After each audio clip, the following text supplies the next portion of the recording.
Lei 17. Mantenha os outros em um estado latente de terror. Cultive uma atmosfera de imprevisibilidade. Os homens são criaturas de hábitos com uma necessidade insaciável de ver familiaridade nos atos alheios.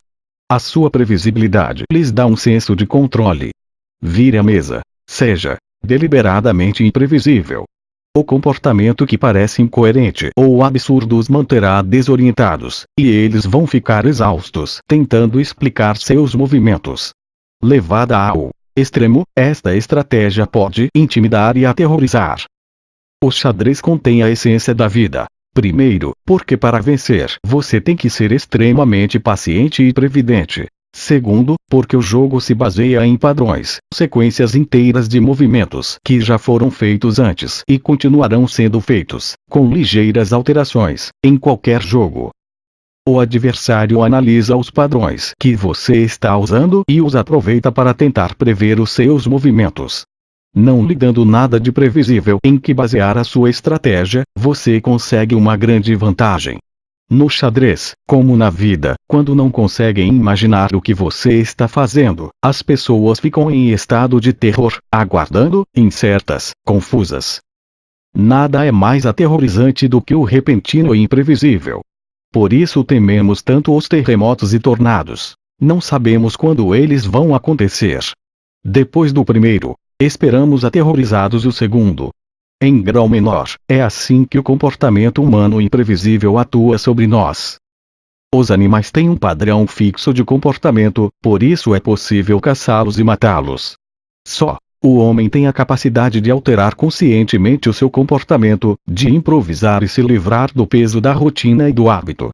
Mas a maioria dos homens não percebe esse poder. Preferem o conforto da rotina, da natureza animal que os faz repetir sempre as mesmas ações, compulsivamente várias vezes.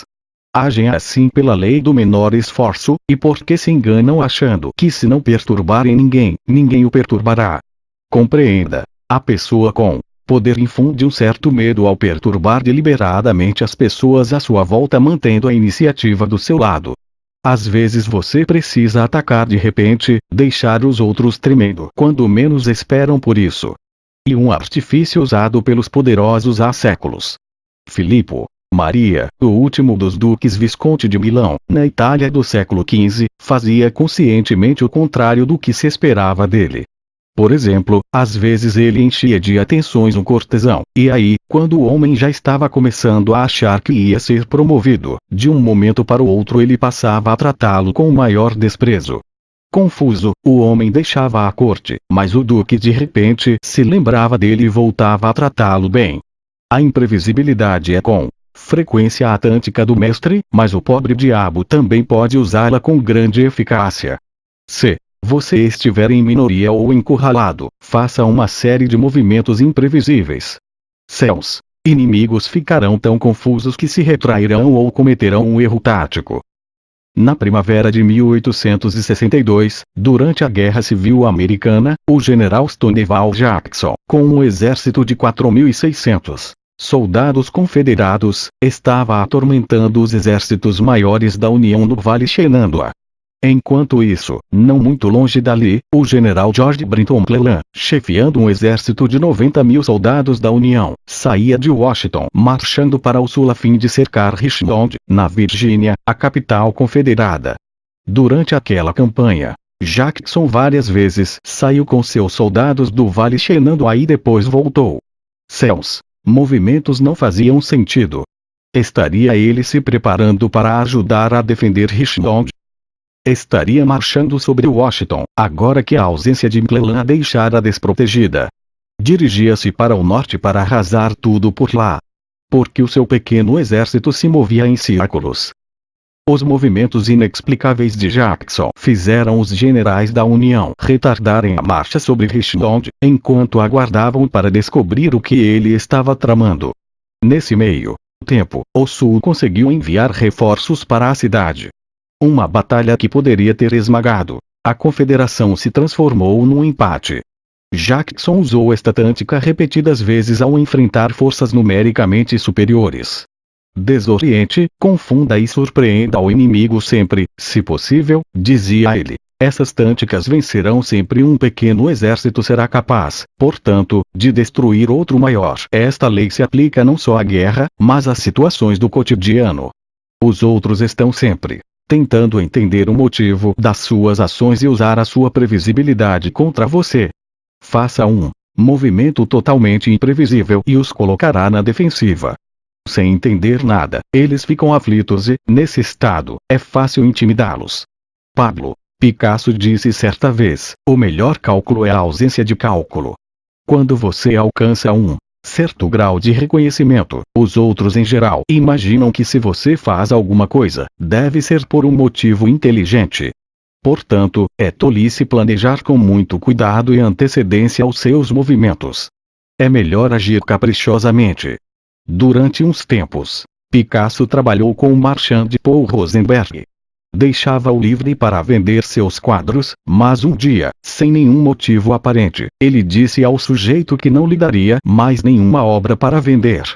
Segundo Picasso, Rosenberg ficou 48 horas tentando imaginar por quê.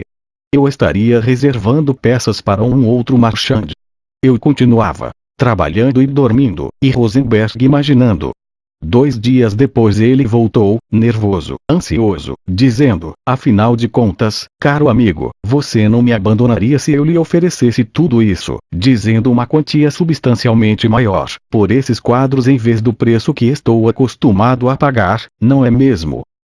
A imprevisibilidade não é apenas um instrumento de terror. Embaralhando seus padrões diariamente, você agita as coisas e estimula o interesse. As pessoas falarão de você, atribuirão motivos e darão explicações que nada têm a ver com a verdade, mas estarão sempre pensando em você. No final, quanto mais caprichoso você parecer, mais respeito conquistará. Só os extremamente subordinados agem de maneira previsível. O governante esclarecido é tão misterioso que parece não ter morada, é tão inexplicável que não se sabe onde buscá-lo.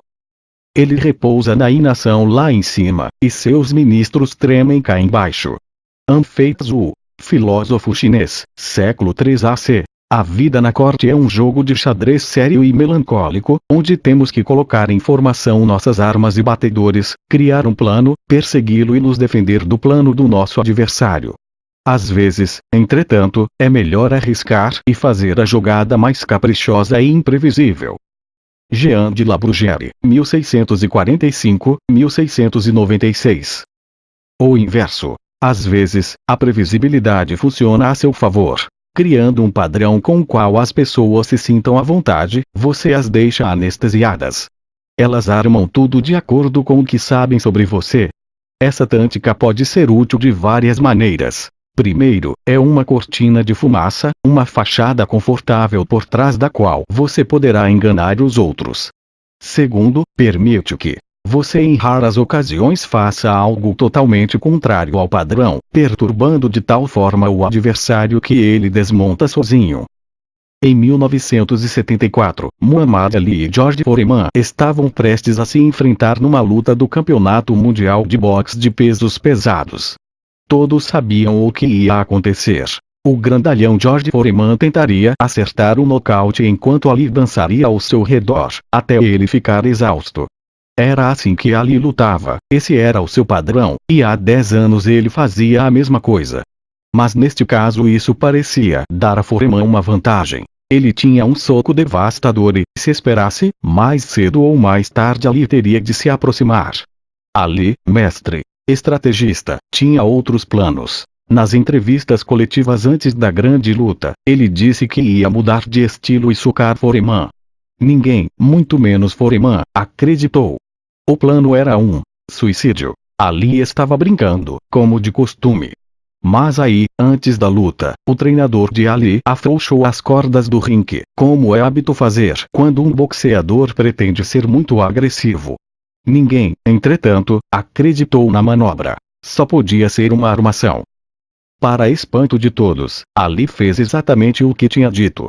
Enquanto Foreman esperava que ele começasse a dançar ao seu redor, Ali partiu direto para cima dele e lhe deu um soco. E perturbou totalmente a estratégia do adversário. Confuso, Foreman acabou exausto, não corria atrás de Ali, mas disparava socos feito um desvairado, recebendo outros tantos de volta. Finalmente, Ali acertou um cruzado de direita drástico que nocauteou Foreman. Hábito de supor que o comportamento de uma pessoa se ajustará sempre aos seus padrões anteriores é tão arraigado que nem mesmo Ali, anunciando uma mudança de estratégia, conseguiu alterar isso. Foreman caiu numa armadilha, a armadilha sobre a qual tinham lhe avisado. Atenção! A imprevisibilidade às vezes é um tiro que sai pela culatra, especialmente se você estiver numa posição inferior.